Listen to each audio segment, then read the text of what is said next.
नमस्कार दोस्तों, स्वागत है आपका अपने YouTube channel current affairs with Rajput sir में। दोस्तों आज हम 12 जून 2026 की जो भी महत्वपूर्ण करंट अफेयर्स बन सकते हैं, चाहे वो नेशनल हो इंटरनेशनल हो, और इम्पोर्टेंटली जो भी कॉम्पिटिटिव एग्जाम्स जैसे एसएससी के एग्जाम्स हो गए, बैंकिंग के एग्जाम्स हो गए जहाँ पे करंट अफेयर्स के क्वेश्चंस आते हैं, इन सभी एग्जाम्स के लिए बहुत इंपॉर्टेंट है ना। स्टार्टिंग में हम जो पिछले वीडियो हमने डिस्कस किया था उसका रिवीजन करेंगे और फिर उसके बाद 12 जून 2026 के इंपॉर्टेंट करंट अफेयर्स जो भी लिए गए हैं 8 से 10 क्वेश्चंस, वो हम डिटेल में डिस्कस करेंगे। ठीक है, तो शुरुआत करते हैं, पहले रिवीजन कर लेते हैं। देखिए कल हमने पढ़ा था हाल ही में सिंगापेन सोशल टास्क फोर्स, सिंगापेन स्पेशल टास्क फोर्स किस सरकार द्वारा निर्मित की गई है, तो ये तमिलनाडु गवर्नमेंट द्वारा निर्मित की गई है। देखिए तमिलनाडु में अभी न्यू गवर्नमेंट बनी है, टीवी के पार्टी, है ना। टीवी के पार्टी बनी है जिसके चीफ मिनिस्टर बन गए हैं कौन, सी जोसेफ विजय। सी जोसेफ विजय, जिन्हें विजय थलपति के नाम से भी जाना जाता है, ये टीवी के पार्टी के चीफ मिनिस्टर बन गए हैं और इन्हीं के द्वारा सिंगमपेन स्पेशल टास्क फोर्स नियुक्त बनाई गई है। अच्छा, इस टास्क फोर्स में इंपॉर्टेंट बात यह है कि सभी महिला पुलिस कर्मियों को शामिल किया गया है, ठीक है ना, तो याद रखिएगा। नेक्स्ट बात करी थी, हाल ही में आयोजित विश्व योगासन चैंपियनशिप किसने जीती है, तो ये भारत ने जीती है। ठीक है, भारत ने वर्ल्ड योगासन चैंपियनशिप जीती है। अच्छा, दूसरे नंबर पर कौन रहा है, दूसरे नंबर पर जापान रहा है। नेक्स्ट बात करी थी, फिच रेटिंग्स ने वित्त वर्ष 2026-27 के लिए भारत की जीडीपी वृद्धि दर का अनुमान घटाकर कितना कर दिया है, तो ये 6.4% कर दिया है। देखिए पहले ये निर्धारित करी थी 6.7%, 6.4% से हटा के 6.4% कर दी है। क्यों कर दी है, क्योंकि अमेरिका और ईरान के बीच जो भी संघर्ष चल रहा है इसके चलते इकोनॉमी में काफी असर पड़ा है, इसलिए फिच रेटिंग्स में कमी हो गई है या फिच रेटिंग्स को कम कर दिया गया है। ठीक है, हाल ही में HAW के सिस्टम के लिए ई कोर्ट इंटीग्रेशन फीचर लॉन्च करने वाला भारत का पहला राज्य कौन सा है, तो यह है केरल। ठीक है, केरल हॉक सिस्टम जो भी वन्य जीव में अपराध होंगे या वाइल्ड लाइफ ऑफेंस होंगे, इसकी तरफ डिजिटल रूप से निगरानी रखेगा ये सिस्टम, HAW के सिस्टम। अगले प्रश्न की बात करते हैं, हाल ही में आयुष्मान भारत प्रधानमंत्री जन आरोग्य योजना लागू करने वाला भारत का 36वां राज्य कौन सा बन गया है, तो ये बन गया है वेस्ट बंगाल। देखिए हाल ही में वेस्ट बंगाल में भी न्यू गवर्नमेंट बनी है, बीजेपी की गवर्नमेंट, जिसके चीफ मिनिस्टर नियुक्त हुए हैं शुभेंदु अधिकारी। कौन नियुक्त हुए हैं, शुभेंदु अधिकारी जी, और इन्हीं के द्वारा हाल ही में प्रधानमंत्री जन आरोग्य योजना लागू कर दी है वेस्ट बंगाल में। और इसी योजना को लागू करने के बाद भारत में लगभग क्या सभी राज्य और केंद्र शासित प्रदेशों में प्रधानमंत्री जन आरोग्य योजना लागू हो चुकी है। हाल ही में ब्रिक्स एग्रीकल्चर कॉन्फ्रेंस 2026 का आयोजन कहाँ शुरू हुआ है, तो ये शुरू हुआ है इंदौर में। ठीक है, हाल ही में जीआई टैग प्राप्त तेजपुर लीची की पहली निर्यात खेप भारत से किस देश को भेजी गई है, तो ये भेजी गई है यूएई, यूनाइटेड अरब एमिरेट्स में। देखिए तेजपुर लीची जो है ये असम की फेमस लीची, असम की एक जगह का नाम है तेजपुर, और इसी जगह पे जो लीची है काफी फेमस होने के लिए इसे जीआई टैग या ज्योग्राफिकल इंडिकेशन टैग दिया गया है। अगले प्रश्न की बात करते हैं, हाल ही में झारखंड से पहली बार व्यावसायिक रूप से ताजे आमों की खेप किस देशों को निर्यात की गई है, तो ये निर्यात की गई है यूनाइटेड किंगडम को, है ना। आम्रपाली आम जो कि झारखंड की फेमस आम की प्रजाति है, इसे लगभग 1.5 मीट्रिक टन से ज्यादा इसका एक्सपोर्ट किया है यूनाइटेड किंगडम में। हाल ही में नए क्षेत्रीय मौसम विज्ञान केंद्र का उद्घाटन कहाँ किया है, तो ये किया गया है लखनऊ में, है ना, रीजनल मेट्रोलॉजिकल सेंटर, है ना। और इसका उद्घाटन किसने किया है, उत्तर प्रदेश के चीफ मिनिस्टर योगी आदित्यनाथ ने और science and technology minister Jitendra Singh ने, इनके द्वारा रीजनल मेट्रोलॉजिकल सेंटर का उद्घाटन किया है लखनऊ में। नेक्स्ट बात करी थी, हाल ही में इंद्रप्रस्थ गैस लिमिटेड के प्रबंध निदेशक या मैनेजिंग डायरेक्टर किसे नियुक्त किया गया है, तो ये नियुक्त किया गया है कुमार शंकर को। ठीक है, अच्छा इनकी नियुक्ति किसके रिकमेंडेशन से हुई है, गेल इंडिया लिमिटेड के, है ना, gas authority of India limited, जो कि भारत का महारत्न पब्लिक सेक्टर यूनिट है, महारत्न पब्लिक सेक्टर यूनिट है, और इन्हीं के द्वारा कुमार शंकर को आईजीएल इंद्रप्रस्थ गैस लिमिटेड का मैनेजिंग डायरेक्टर नियुक्त किया गया है। अगले प्रश्न की बात करते हैं, हाल ही में रक्षा अलंकरण समारोह डिफेंस इन्वेस्टिचर सेरेमनी में सौर चक्र से किसे सम्मानित किया गया था, तो ये सम्मानित किया गया था सूरज प्रसर को। सूरज प्रसर जो कि लेफ्टिनेंट कमांडर की पोस्ट में है इंडियन नेवी में, कहां पर, इंडियन नेवी में, और इन्हीं को हाल ही में शांतिकालीन पुरस्कार सौर चक्र से नवाजा गया है। अच्छा दोस्तों, पहला ये जो सौर चक्र है ये तीसरे नंबर का शांतिकालीन पुरस्कार है, तो पहले और दूसरे नंबर का कौन है, पहले नंबर का जो शांतिकालीन पुरस्कार है वो है अशोक चक्र। पहले नंबर का शांतिकालीन पुरस्कार अशोक चक्र है और दूसरे नंबर का शांतिकालीन पुरस्कार जो है कीर्ति चक्र। ठीक है, कीर्ति चक्र, ठीक है। तो ये आपको याद रखना है कि पहले 3 शांतिकालीन पुरस्कार आपको पता होना चाहिए। पहला अशोक चक्र होता है, दूसरा कीर्ति चक्र होता है और तीसरा शौर्य चक्र होता है। और हाल ही में सूरज प्रसार को शौर्य चक्र से नवाजा गया है। और ये अवार्ड किसके द्वारा दिया गया है? ये मेडल प्रेसिडेंट द्रौपदी मुर्मू के द्वारा। ठीक है, अब अगले प्रश्न की बात कर लेते हैं, है ना। अब हम डिस्कस करेंगे 12 जून 2026 के जो भी इंपॉर्टेंट करंट अफेयर्स हैं उनके बारे में। ठीक है, तो पहले प्रश्न की बात कर लेते हैं। हाल ही में केंद्रीय मंत्रिमंडल द्वारा किस मेट्रो परियोजना का फेज 2A को मंजूरी दी गई है? या recently phase 2A of which metro project has been approved by the union cabinet? तो ये दी गई है अहमदाबाद मेट्रो को, है ना। देखिए पिक्चर में दिख रही है, इसी मेट्रो का उद्घाटन किया है हाल ही में प्रधानमंत्री नरेंद्र मोदी जी द्वारा। ये अहमदाबाद जो है गुजरात में जो स्थित सिटी है, यहीं की मेट्रो के विस्तार के लिए। ठीक है, अहमदाबाद की मेट्रो का यदि बात करें तो पहला फेज खत्म हो गया है और दूसरे फेज के लिए इसकी कुल लंबाई कितनी निर्धारित करी है? 6.032 किलोमीटर। वहीं इसमें 5 स्टेशन और अतिरिक्त बनेंगे और ये परियोजना पूर्ण होने पर कुल नेटवर्क की लंबाई कितनी हो जाएगी? 77.63 किलोमीटर। ठीक है, और इसको हाल ही में उद्घाटन किसने किया है इसका? नरेंद्र मोदी जी द्वारा। वहीं अनुमानित लागत या कितना इसमें बजट एलोकेट हुआ है? 2169 करोड़। अगले प्रश्न की बात करते हैं। हाल ही में भारत के इतिहास में सबसे लंबे समय तक लगातार निर्वाचित प्रधानमंत्री बनने वाले नेता कौन बने हैं? ये मोस्ट इंपोर्टेंट क्वेश्चन है, आ सकता है एग्जाम में, है ना। Recently who became the longest serving elected prime minister in history of India? तो ये बन गए हैं नरेंद्र मोदी जी। ये पिक्चर में दिख रहे हैं, यही है नरेंद्र मोदी जी, और ये सबसे ज्यादा दिन रहने वाले प्रधानमंत्री बन गए हैं भारत के। अच्छा, कितने दिन तक प्रधानमंत्री रहे, कितने दिन तक रहे, मतलब ये कंटिन्यूएशन में चल भी रहे हैं, ये 4399 दिन।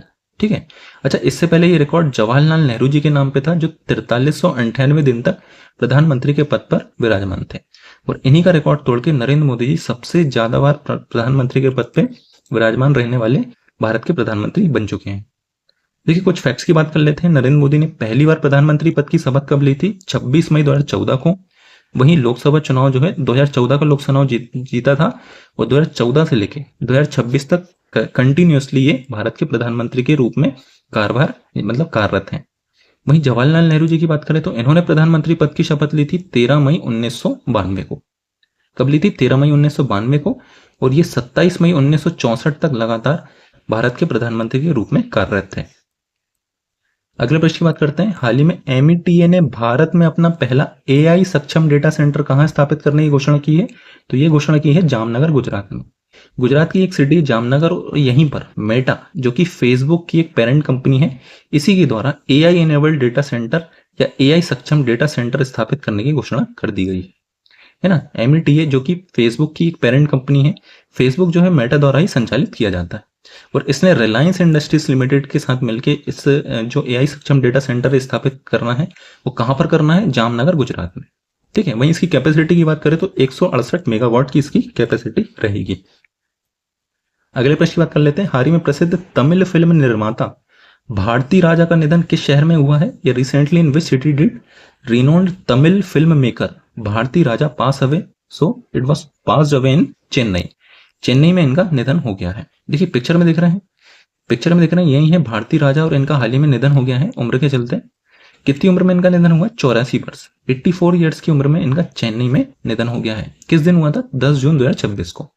वहीं किस फील्ड से रिलेटेड थे? फिल्म निर्माता, है ना, फिल्म निर्माता या फिल्म मेकर। और ये तमिल से बिलोंग करते थे, तमिलनाडु से बिलोंग करते थे। और भारती राजा किस क्षेत्र से जुड़े थे? फिल्म निर्देशक, निर्माता एवं अभिनेता। ठीक है, तो भारती राजा के बारे में इतने फैक्ट्स आपको पता होना चाहिए। अगले प्रश्न की बात करते हैं। हाल ही में EG कनेक्ट मॉडल के तहत अंतरराष्ट्रीय हवाई यात्रा से जुड़ने वाला भारत का पहला शहर कौन बन गया है? तो भारत का पहला शहर बन गया है option number B, Varanasi.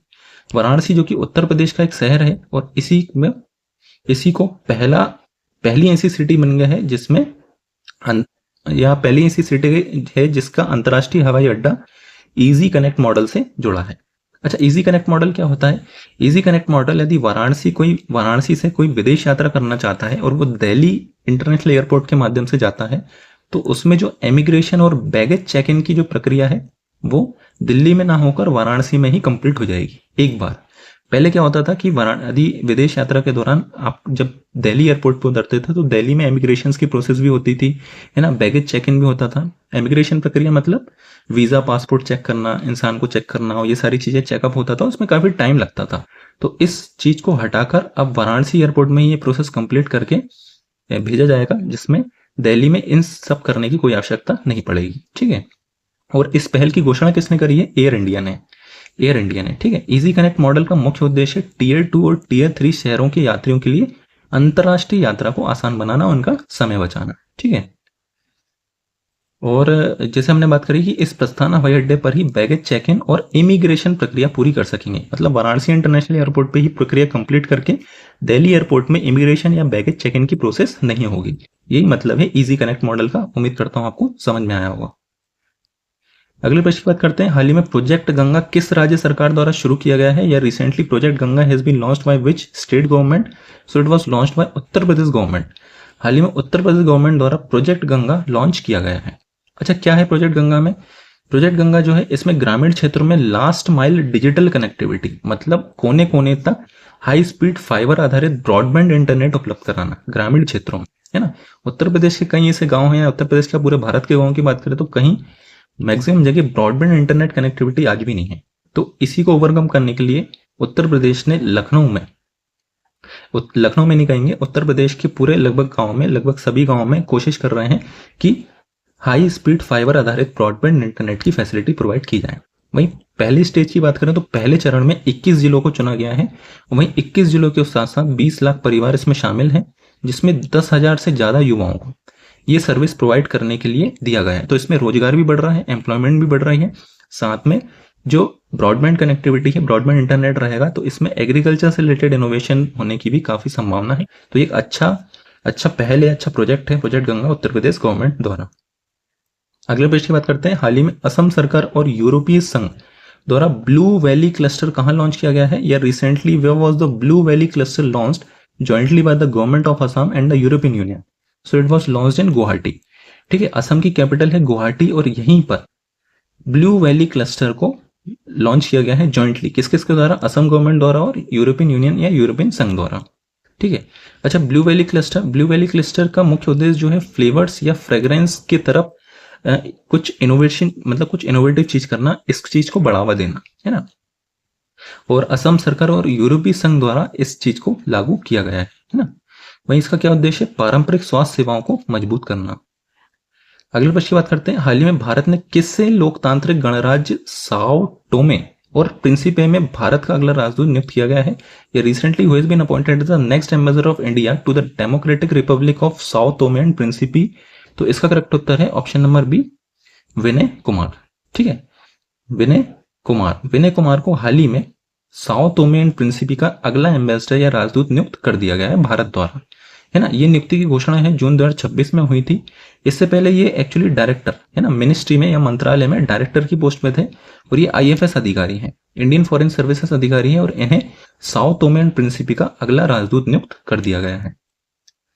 Next बात करते हैं, ये भी एम्बेसडर से रिलेटेड प्रश्न है। हाल ही में भारत ने किसे कोते दी आइवोर का अगला एम्बेसडर चुना गया है भारत की ओर से? तो ये चुन लिए गए हैं लक्ष्मण रमेश बाबू को कोते दी आइवोरे, है ना, कोते दी आइवर गणराज्य का अगला एम्बेसडर नियुक्त कर लिया गया है।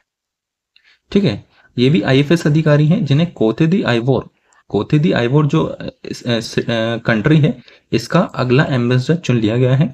किनको? लक्ष्मण रमेश बाबू जी को, है ना। वर्तमान में क्या ये IFS कौन से बैच के अधिकारी? 2005 बैच के अधिकारी हैं, और वर्तमान पद इनका था कौंसल जनरल ऑफ इंडिया के पोस्ट पे थे, ठीक है, अटलांटा में। और वर्तमान में इन्हें कोते दी आइवोर का ब्रांड एम्बेसडर चुन लिया गया है। हाल ही में केंद्रीय गृह मंत्री अमित शाह ने विनिमय नामक लैंड पोर्ट मैनेजमेंट सिस्टम कहाँ लॉन्च किया है? तो ये लॉन्च किया गया अहमदाबाद में। कहाँ पर लॉन्च किया है? अहमदाबाद में। लैंड पोर्ट मैनेजमेंट सिस्टम विनिमय जो है एक डिजिटल सिस्टम है जो भारत की भूमि सीमाओं पर जो आने जाने वाले ट्रक हैं, यात्री हैं, सामान है, उसको आसानी और तेजी से मैनेज करने के लिए बनाया गया है। क्या? Land port management system. वहीं ये CBIC, border security force, DGFT, UIDAI, इन सभी एजेंसी को इसके माध्यम से जोड़ा जाएगा। ठीक है दोस्तों, अगले प्रश्न की बात करते हैं। हाल ही में प्रधानमंत्री नरेंद्र मोदी 13 से 18 जून के दौरान किस देश की 6 दिवसीय यात्रा पर जाएंगे? तो ये जाएंगे फ्रांस और स्लोवाकिया की आधिकारिक यात्रा पर जाएंगे 13 से 18 जून के बीच में।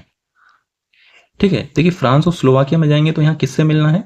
देखिए फ्रांस में फ्रांस के प्रेसिडेंट जो है इमैनुअल मैक्रोन, इनसे मुलाकात होगी नरेंद्र मोदी जी की। वहीं स्लोवाकिया में यहाँ के प्राइम मिनिस्टर है रॉबर्ट फिको और प्रेसिडेंट है Peter Peter Pellegrini Peter Pellegrini, इनसे मुलाकात होगी।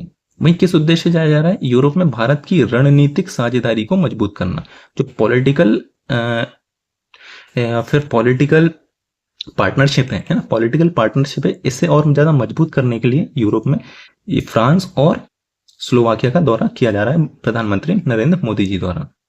तो ये थे आज के सारे इंपॉर्टेंट करंट अफेयर्स। उम्मीद करता हूँ वीडियो अच्छी लगी है। तो वीडियो अच्छी लगी है तो लाइक, सब्सक्राइब और शेयर करना ना भूलें। Thank you.